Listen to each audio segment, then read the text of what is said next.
Pierre Palmade, l'humoriste condamné à 5 ans de prison, dont 2 fermes. L'humoriste de 56 ans était jugé ce mercredi pour blessures involontaires aggravées après le grave accident de voiture provoqué sous drogue en février 2023 en Seine-et-Marne. La sentence est tombée. L'humoriste Pierre Palmade, jugé ce mercredi pour blessures involontaires aggravées après le grave accident de voiture provoqué sous drogue en février 2023 en Seine-et-Marne, a été condamné par le tribunal correctionnel de Melun à 5 ans de prison, dont 2 fermes. Une peine conforme aux réquisitions. Pour les 2 ans de prison ferme, le tribunal a délivré un mandat de dépôt à effet différé avec exécution provisoire. Pierre Palmade sera donc incarcéré dans la région de Bordeaux, où il réside.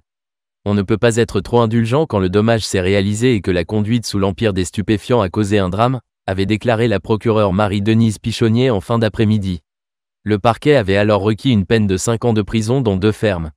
Je voudrais vous demander pardon du plus profond de moi, sincèrement. Lors de l'audience ce mercredi, Pierre Palmade s'était adressé aux victimes de l'accident. Aujourd'hui, je suis juste terrassé de voir les victimes en vrai. Les graves blessures de Monsieur Yacout et les traumatismes de Mila m'ont mis par terre, dit-il d'une voix tremblante.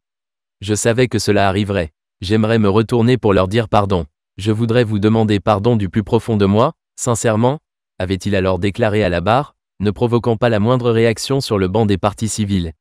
Le 10 février 2023, en fin de journée, Pierre Palmade a une importante quantité de cocaïne et de 3-MMC, une drogue de synthèse, dans le sang lorsqu'il prend le volant.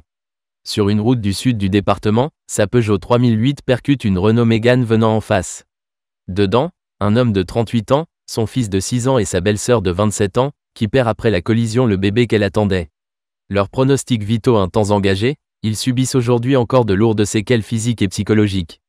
C'est bien la faute de conduite de Monsieur Pierre Palmade qui est la cause directe de tous les dommages subis par les victimes, a rappelé la procureure. Elle a également souligné des éléments favorables, une reconnaissance des faits de la part de Monsieur Pierre Palmade, qui a exprimé ses remords très rapidement, ainsi que le respect scrupuleux des obligations de soins, depuis une rechute à l'été 2023 et une sortie en boîte de nuit largement médiatisée. Le moindre faux pas de Monsieur Pierre Palmade sera relayé dans les réseaux et les médias, a déclaré Marie-Denise Pichonnier, après avoir critiqué la médiatisation outrancière de ces faits.